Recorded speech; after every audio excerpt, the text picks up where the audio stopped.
please subscribe and don't forget to press the bell icon to get notified whenever we upload a new video. नमस्कार, CNBC आवाज की खास पेशकश में आपका स्वागत है। मार्च तिमाही के नतीजों की शुरुआत हो चुकी है। इस बार नतीजों से क्या उम्मीदें हैं और नतीजों से पहले किन सेक्टर्स में निवेश फायदेमंद होगा और किन सेक्टर से रहना चाहिए दूर, यही जानने के लिए आइए शुरू करते हैं कॉर्पोरेट इंडिया कैसी रहेगी सेहत।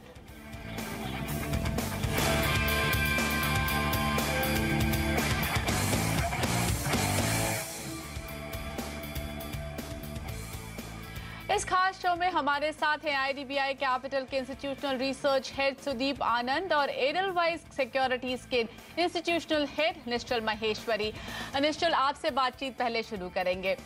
इस बार इस तिमाही में आप किस तरह के नतीजे एक्सपेक्ट कर रहे हैं? कहां लगता है कि परेशानी आ सकती है और कहां बेहतर परफॉर्मेंस आ सकती है?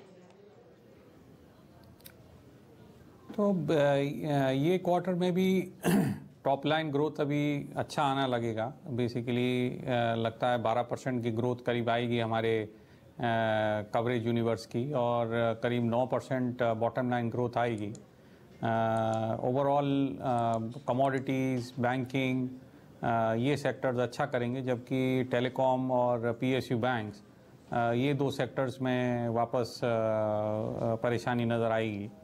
तो ओवरऑल मुझे लगता है कि अच्छा क्वार्टर रहेगा, लेकिन एक चीज़ इसमें ज़रूर मैं बताना चाहूँगा कि क्वालिटी ऑफ अर्निंग्स काफ़ी ख़राब हो जाएगी, क्योंकि इसमें अगर आप देखेंगे ये जो ग्रोथ आ रही है उसमें ऑलमोस्ट 80% कंट्रीब्यूशन कमोडिटीज़ का होगा, चाहे वो मेटल्स है या oil and gas company OMCs या के ONGC, उनका कंट्रीब्यूशन मोर देन 80% है इस प्रॉफिटेबिलिटी ग्रोथ में। तो जब आप कह रहे हैं कि जो क्वालिटी ऑफ ग्रोथ है वो अच्छी नहीं होगी, तो just because of the fact कि जो कंपनियां अच्छा करेंगी शायद वो बहुत ज़्यादा अच्छा करें और जो कि कमोडिटी रिलेटेड कंपनीज हैं और बाकी काफ़ी पीछे रहेंगी, is that what you are trying to से?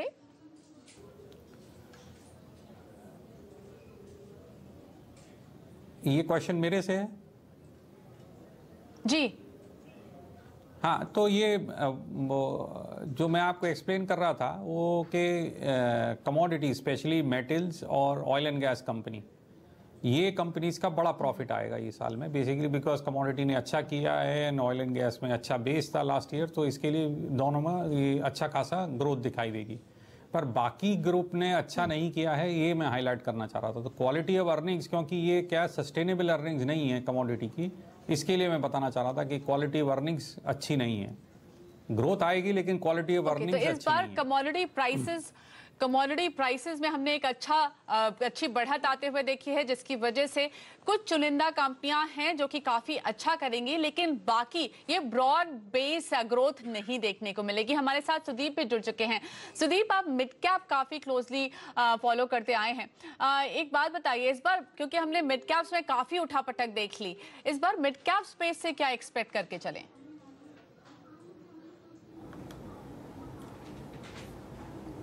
गुड आफ्टरनून जी। हमारे मिड कैप कंपनी के जो भी कवरेज में है, हम लोग एक्सपेक्ट करें कि इस क्वार्टर में अच्छा रिजल्ट देखने को मिलेगा।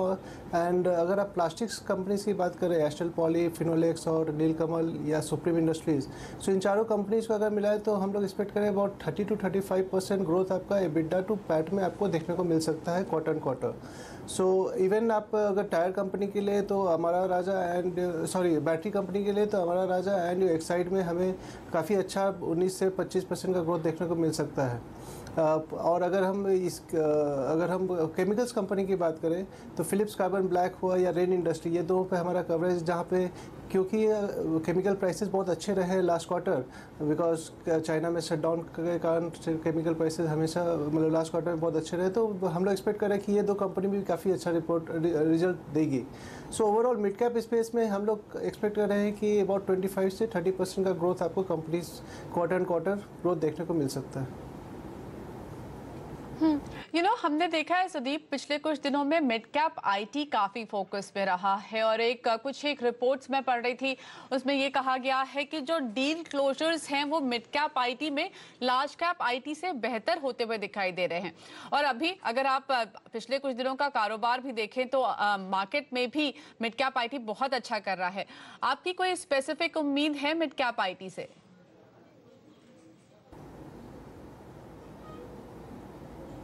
जी, हम लोग भी एक्चुअली मिड कैप आईटी में काफ़ी बुलिश होकर रखे हैं एंड एलटीआई एंड सायंट, ये दो कंपनी जहाँ पे हमारा काफ़ी अच्छा टारगेट है और हम लोग काफ़ी बुलिश है। अगर आप लार्ज कैप आईटी कंपनी की बात करें तो उसमें कुछ 0.9% टू 2.2% वॉल्यूम ग्रोथ हम लोग एक्सपेक्ट कर रहे हैं इन Q4, जबकि मिड कैप आईटी कंपनी में समवेयर अराउंड बिटवीन 2.6% टू 6.7% का ग्रोथ हम लोग एक्सपेक्ट कर रहे हैं। तो सायंट जहाँ पे हमारा अनुमान है कि अबाउट 6.5 टू 6.7% का ग्रोथ देखने को मिलेगा। And also because of your cross currency movement, सारी आईटी कंपनी को आपका एबिट मार्जिन में काफ़ी अच्छा 30 से 90 बेसिस पॉइंट्स का पॉजिटिव इम्पैक्ट भी देखने को मिलेगा। So mid cap IT companies और लार्ज कैप दोनों जगह पे हम लोग अच्छा ग्रोथ एक्सपेक्ट करें, पर डेफिनेटली मिड कैप में ज़्यादा बेहतर रहेगा। निश्चल, आपकी क्या उम्मीदें हैं आईटी कंपनियों से? आईटी कंपनीज में मुझे लगता है अच्छे रिजल्ट आएंगे ये क्वार्टर में, पर ज़्यादा इम्पोर्टेंट चीज़ है कि वो आगे का गाइडेंस कैसे देते हैं, ये ज़्यादा इम्पोर्टेंट है। जहाँ तक ईयर ऑन ईयर आप ग्रोथ मान के चलते हैं, आई थिंक 5 से 6% की ग्रोथ आनी चाहिए Y on Y basis large cap IT की, और उसके ही करीब प्रॉफिटेबिलिटी की ग्रोथ आनी चाहिए अराउंड 5% की। पर इम्पोर्टेंट क्या है कि आगे का क्या ये कंपनियां रुझान बताती हैं, वो ज़्यादा इम्पोर्टेंट है। ओके, तो नतीजे इस बार अच्छे आएंगे आईटी कंपनियों के, चाहे वो लार्ज कैप आईटीज हों या फिर मिड कैप आईटीज। लेकिन बड़ी बात, सबकी नजरें इस बात पे रहेंगी कि वो अब आगे का गाइडेंस क्या देती हैं। लेकिन सुदीप, अगर हम निफ्टी को देखें तो सबसे बड़ा हिस्सा बैंक्स का है और काफी सारी बातें, काफी ज्यादा फोकस में भी रहे हैं banks, not just because of what they are doing but also what all has happened, just the structural issues जो सामने निकल कर आए हैं। इस बार आपको क्या उम्मीद है, बैंकों पर किस तरह का परफॉर्मेंस आ सकता है और साथ ही बाकी फाइनेंशियल सेक्टर भी कैसा करेगा?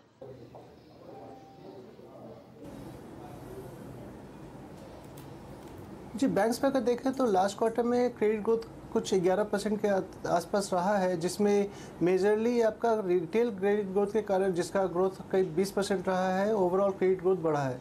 कॉर्पोरेट क्रेडिट ग्रोथ काफ़ी डिसमल, अबाउट 0.1 या 1% टू 1% का ग्रोथ ही रहा है।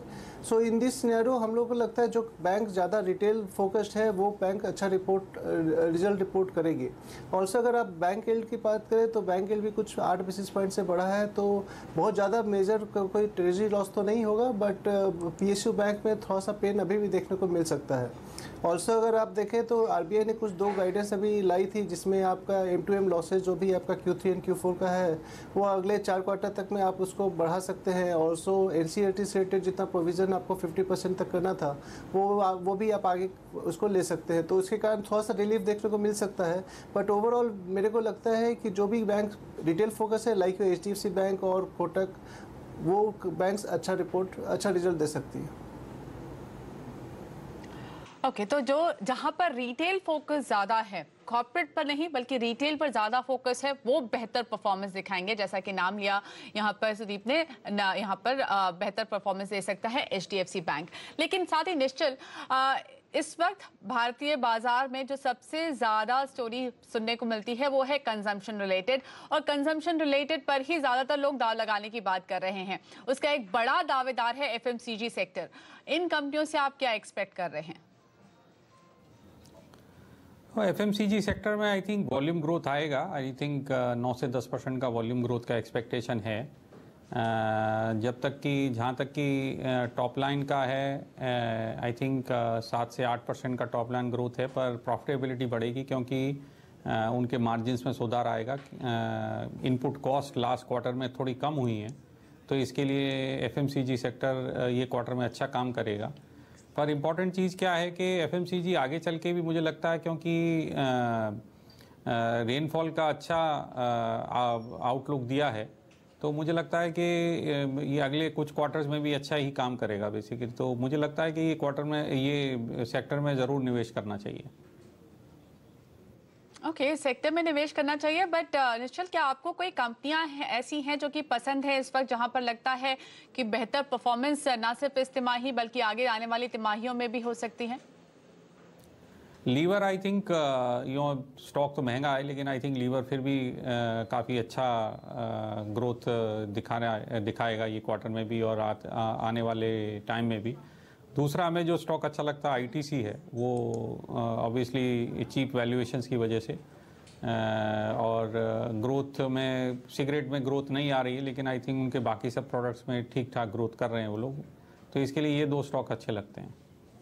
सुदीप, आपसे बातचीत वापस शुरू करेंगे। ऑटो सेक्टर एक ऐसा सेक्टर जिसके हमने लगातार जो वॉल्यूम के आंकड़े देखे हैं वो बहुत अच्छे निकल कर आए हैं, चाहे आप जनवरी देखें, फरवरी देखें, मार्च देखें। मार्च में तो अब बहुत ही बढ़िया आंकड़े निकल कर आए हैं, स्पेशली टू व्हीलर सेक्टर से। तो आपको क्या लगता है ऑटो सेक्टर कैसा परफॉर्म कर सकता है, और क्या कुछ ऐसा है जहां पर कुछ नेगेटिव भी आ सकता है?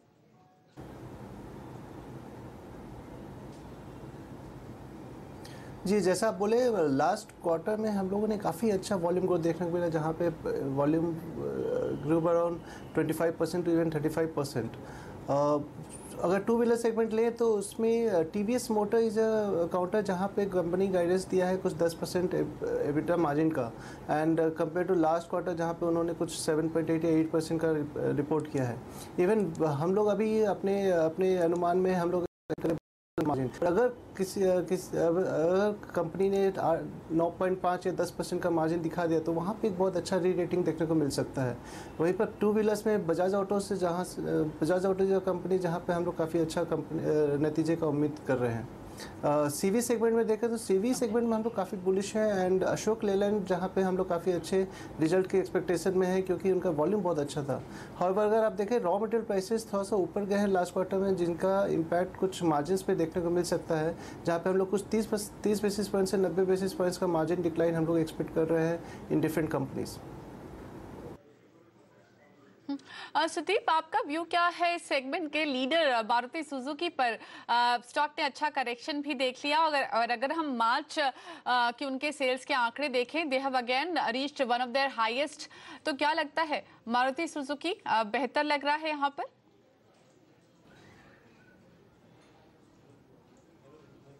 तो मारुति सुजुकी ने कुछ 11.4% का वॉल्यूम ग्रोथ दिया है, एंड ओवरऑल वी हेलो जी जी, क्या हमारी आवाज़ आ रही है? जी बिल्कुल। मारुति ने कुछ 11.4% ईयर ऑन ईयर का वॉल्यूम ग्रोथ दिया है, और हम लोग एक्सपेक्ट कर रहे हैं कि इसका रेवेन्यू कुछ 12.6% से ग्रो करेगा, और इनका प्रॉफिट कुछ 20% 21.4% से ग्रो करेगा। तो मारुति में हम लोग काफ़ी अच्छा नतीजे की उम्मीद कर रहे हैं, एंड अभी रिसेंट करेक्शन एक्चुअली लग रहा है कि काफ़ी अच्छा upside, so current level say about 15 से 18% का अपसाइड पोटेंशियल हम लोग को दिखता है। तो we have a buy rating on Maruti Suzuki. Okay, तो मारुति सुजुकी, अशोक लेलैंड, बजाज ऑटो, ये तीन काउंटर्स जो कि सुदीप को फिलहाल पसंद आ रहे हैं ऑटो स्पेस से। लेकिन एक दिक्कत जरूर यहाँ पर कमोडिटी प्राइसेस में काफी इंक्रीज आया है, जिसकी वजह से अगर मार्जिन्स कहीं भी 9 से 10% के आसपास निकल कर आते हैं तो उस स्टॉक की री रेटिंग भी पॉसिबल है। निश्चल, ऑयल एंड गैस सेक्टर, कीमतें, कच्चे तेल की कीमतें काफी तेजी से बढ़ी, लेकिन शायद उसका एक पॉजिटिव इम्पैक्ट हमें देखने को मिलेगा इस बार। कैसी रह सकती है इस बार सेक्टर की सेहत? कमोडिटीज़ में काफ़ी तेज़ी रहेगी, और कमोडिटीज़ में चाहे वो मेटल्स हो या कि ऑयल एंड गैस हो, बेसिकली दोनों में ही अच्छी खासी बढ़त देखने को मिलेगी। ऑयल एंड गैस में OMCs का अच्छा खासा फ़ायदा होगा, क्योंकि ऑयल प्राइसेस ऊपर गए ये क्वार्टर में, और ONGC का भी फ़ायदा होगा। साइमल्टेनियसली हमने देखा है वॉल्यूम्स, स्पेशली गैस, जो गैस की कंपनियां हैं उन MGL हो, सब में अच्छा खासा गैस का वॉल्यूम बढ़ा है, क्योंकि वहाँ पे गैस प्राइसेस कम हुए हैं। तो आई थिंक ये सारी पूरे क्वार्टर में अच्छा खासा रिजल्ट आएगा ये क्वार्टर में। ओके, और यहाँ पर आपको कोई स्पेसिफिक स्टॉक है जहां लगता है अच्छा परफॉर्मेंस रह सकता है? उस पे मैं कमेंट नहीं करता हूँ। लेकिन अब बात फार्मा सेक्टर की, एक ऐसा सेक्टर जिसने काफी ज्यादा दबाव झेला basically because of US FDA issues. Sudeep बने हुए हैं हमारे साथ। सुदीप, फार्मा कंपनियों की क्या इस बार सेहत में कुछ सुधार देखने को मिलेगा? बहुत सारा नेगेटिव खबरें आ चुकी हैं। ल्यूपिन में हमने देखा बहुत ज्यादा सेलिंग आई, अपने साल के लोज के आसपास वो ट्रेड कर रहा था, लेकिन उसके बाद कुछ पॉजिटिव खबरें आई और अच्छा खासा अपसाइड देखा। अब यहाँ पर क्या लगता है चौथी तिमाही में फार्मा कंपनियों की सेहत कैसी रहने वाली है?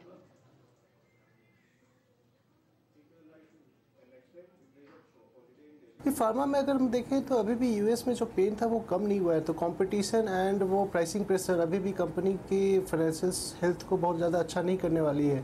तो हम लोग वो कंपनी पे ज़्यादा फोकस कर रहे हैं जो आपका डोमेस्टिक लेड स्टोरी है। तो इसमें अगर कैडिला, सिप्ला और टोरेंट फार्मास्यूटिकल जहाँ पे हमें लगता है कि अच्छा रिजल्ट मिलने की संभावना है, और वहीं पर आपका लुपिन एंड ग्लेनमार्क पे हम लोग थोड़ा सा नेगेटिव वो बना के रखे हुए हैं। ओके, पर आपको लगता है मार्जिन्स में कुछ इंप्रूवमेंट आएगा इस तिमाही?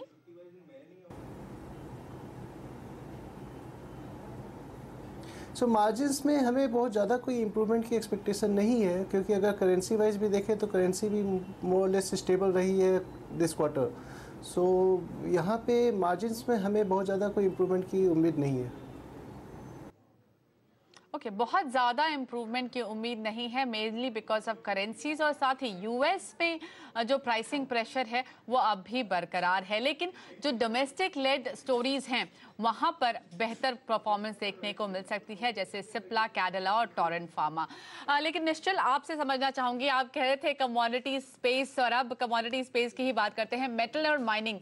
क्या लगता है क्या चीजें ऐसी हैं जहां पर बेहतर परफॉर्मेंस देखने को मिलेगा, और कौन से ऐसे स्पेसिफिक मेटल्स हैं जहां पर ज्यादा बेनिफिट आ सकता है?